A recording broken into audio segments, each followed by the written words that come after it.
ऐसे में डॉक्टर बाबा साहेब अम्बेडकर की प्रतिमा हटाने का षड्यंत्र करके इस सरकार ने साबित कर दिया कि ये जो नरेंद्र मोदी जी देश के प्रधानमंत्री हैं, ये जिसके सामने माथा टेकते हैं उसी को हटा देते हैं। मैं धन्यवाद करूंगा अपने समतावादी विचार वाले पूरे साहब अम्बेडकर को मानने वाले लोगों को। उन्होंने केंद्र सरकार को पूर्ण बहुमत से सत्ता में आने से रोक दिया, वरना जिस संविधान को माथे से लगा रहे थे उस संविधान को भी ये लोग बदल देते। जय जय जय जय जय भीम, जय जय जय जय जय भीम, जय भीम, जय भीम, जय जय जय जय जय भीम। दुनिया को समता, स्वतंत्रता, बंधुता, न्याय, प्रज्ञा, शील, करुणा और मैत्री का मार्ग दिखाने वाले तथागत भगवान बुद्ध, उनके साथ साथ संत गुरु रविदास जी, संत कबीरदास जी, ज्योतिबा फूले जी, सावित्रीबाई फूले जी, माता फातिमा शेख जी, नारायण गुरु जी, पेरियार रामास्वामी नायकर जी, साहू जी महाराज, डॉक्टर बाबा साहेब अम्बेडकर जी, मानवर कांसीराम साहब सहित समाज के सभी महापुरुषों के चरणों में कोटि कोटि नमन करते हुए आप सभी साथियों को क्रांतिकारी जय भीम करता हूं। जय भीम। साथियों, आपसे मैं एक निवेदन करूंगा।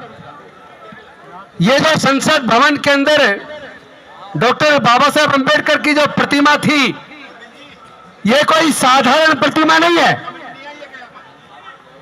ये ऐतिहासिक प्रतिमा है। इस प्रतिमा को लगाने के लिए शायद आपको जानकारी नहीं है।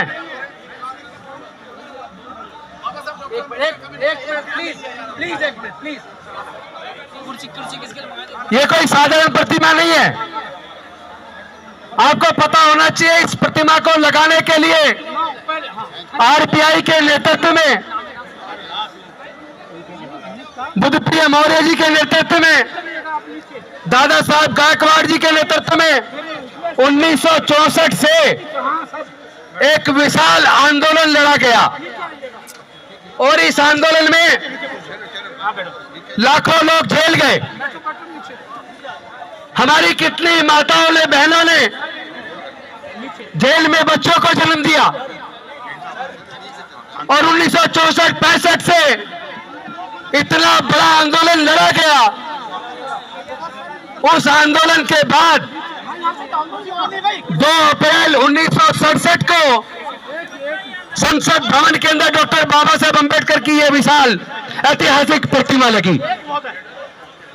साथ ही साथ आपको यह भी पता होना चाहिए, जिस समाज को, जिस भारत के 90% लोगों को मनुस्मृति के चलते पढ़ने लिखने पर धार्मिक बंदिश थी, व्यापार करने पर धार्मिक बंदिश थी, संपत्ति अर्जित करने पर धार्मिक बंदिश थी, जिसकी वजह से हमारा देश का 80% समाज दलित, पिछड़ा, आदिवासी, वंचित और महिलाएं लगातार लगभग 3000 साल तक गुलाम रहे।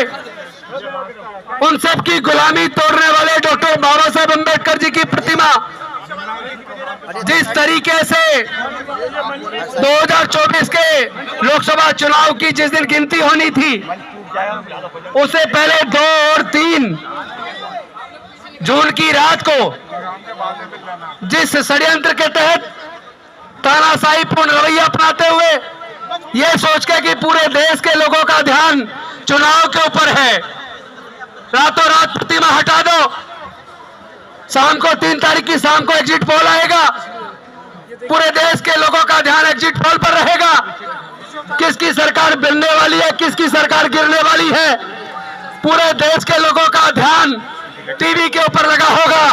ऐसे में डॉक्टर बाबा साहेब अम्बेडकर की प्रतिमा हटाने का षड्यंत्र करके इस सरकार ने साबित कर दिया कि ये जो नरेंद्र मोदी जी देश के प्रधानमंत्री हैं, ये जिसके सामने माथा टेकते हैं उसी को हटा देते हैं।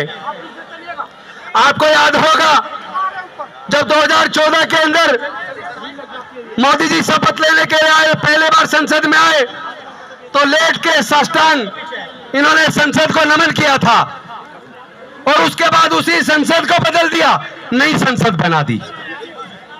और उस संसद के अंदर राजतंत्र का प्रतीक उन्होंने संगुल को स्थापित कर दिया। और दूसरी तरफ उन्होंने 400 पार का नारा दिया।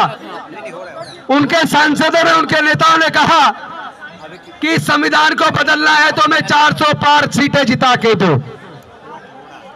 पूरे देश के अंदर जो समतावादी विचारधारा वाले लोग हैं, जो फूले साहू अंबेडकर की विचारधारा को मानने वाले लोग हैं, वो लोग लामबंद हुए, इकट्ठे हुए। उन्होंने कहा किसी भी कीमत पर डॉक्टर बाबा साहेब अंबेडकर के बनाए संविधान के साथ हम खिलवाड़ नहीं होने देंगे, भारतीय जनता पार्टी को बहुमत में नहीं आने देंगे। मैं धन्यवाद करूंगा अपने समतावादी विचार वाले पूरे साहू अंबेडकर को मानने वाले लोगों को। उन्होंने केंद्र सरकार को पूर्ण बहुमत से सत्ता में आने से रोक दिया, वरना जिस संविधान को माथे से लगा रहे थे उस संविधान को भी ये लोग बदल देते। और जिस डॉक्टर बाबा साहेब अंबेडकर से नाम लेते हैं, उनसे इन्हें इतनी नफरत है, इतनी नफरत है, उनके बनाए संविधान से भी इतनी नफरत है। और उस संसद भवन से जो एक चक्र के रूप में थी, गोल थी, जो बौद्ध धम्म का प्रतीक थी, जिस संसद को देख के लगता था ये धम्म चक्र प्रवर्तन का एक प्रतीक है, उस संसद को बदलने के लिए मनुवादी व्यवस्था के चलते इन्होंने नई संसद बनाई, इन्होंने नई संसद बनाई। उसी संविधान को बदलने के लिए इन्होंने पहले तो सोचा कि हमारी सरकार बनने वाली है, डॉक्टर बाबा साहेब अंबेडकर एक आंदोलन का प्रतीक है, इशारा कर रहे हैं अपने भविष्य का फैसला करना है तो इस संसद में आकर कब्जा कर लो। उसी प्रतिमा को संसद के सामने से हटाकर एक किनारे पर ले जाकर लगाने का जो काम किया, 13 प्रतिमाओं के साथ, ये बहुत बड़ा धोखा देश की जनता के साथ है, देश के दलितों के साथ है, देश के पिछड़ों के साथ है, देश की महिलाओं के साथ है, देश के आदिवासियों के साथ है, देश के समता, स्वतंत्रता, बंधुता और न्याय के मानने वाले लोगों के साथ है। ये अभी तो एक अंगड़ाई है, अभी तो ये अंगड़ाई है, आगे और लड़ाई है। लेकिन ध्यान रखना, जो समाज डिसिप्लिन नहीं होता, जो समाज बिखरा हुआ होता है, उसका हमेशा नाजायज फायदा उठाया जाता है, उसका हमेशा नाजायज फायदा उठाया जाता है। जिस प्रकार तमाम संगठन इकट्ठे होकर आज बाबा साहेब के सम्मान में इकट्ठे हुए हैं, लेकिन जिस तरह का अनुशासनहीनता यहाँ दिख रही है, मंच के ऊपर भी कुछ लोग अनुशासनहीनता कर रहे हैं, ऐसे लोगों की वजह से हमारे समाज की गरिमा गिरती है, हमारी एकता तार तार हो जाती है। मैं निवेदन करना चाहूंगा मंच पर खड़े लोगों से, शांति बरते। अगर तुम लोग अनुशासन मेंटेन नहीं कर सकते तो ये लोग आके अपना आप अनुशासन कर देंगे।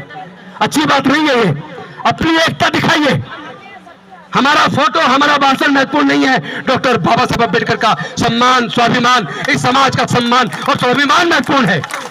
राजेंद्र गौतम रहे या ना रहे, उमेश सिंह गौतम रहे या ना रहे, निशान जी रहे या ना रहे, उदित राज रहे या ना रहे, भंडारी जी रहे या ना रहे, केन साहब रहे या ना रहे, लेकिन ये समाज रहना चाहिए, बाबा साहेब का मान सम्मान रहना चाहिए, इस समाज का सम्मान रहना चाहिए। अगर समाज का सम्मान चला गया, अगर संविधान खत्म हो गया, फिर क्या करोगे? फिर किसको भाषण सुनाओगे? आपको कोई भाषण देने का भी मौका मिलने वाला नहीं है। इसलिए एकता बनाइए, एकजुट होइए।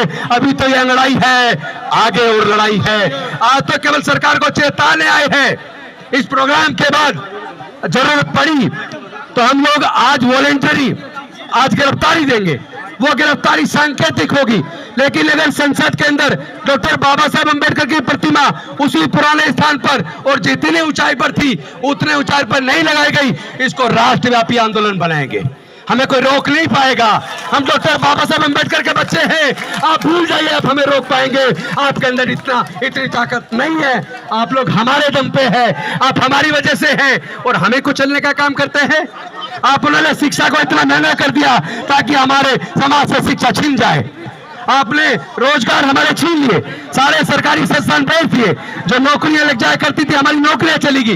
जब हमारे बच्चे पढ़ नहीं पाएंगे तो हमारे बच्चे आगे कैसे बढ़ेंगे? इस लड़ाई को लड़ना होगा, हम लड़ेंगे, हम जीतेंगे। जय जय जय जय जय भीम, जय भीम, जय जय जय जय जय भीम, जय भीम, जय भीम, जय जय जय जय जय भीम, जय भीम, जय भीम। प्लीज डिसिप्लिन बनाए रखिए, एकता बनाए रखिए। लड़ाई लंबी है, हम लड़ेंगे, हम जीतेंगे। जय भीम, नमो बुद्धाय, जय भारत, जय संविधान। अब मैं इसके बाद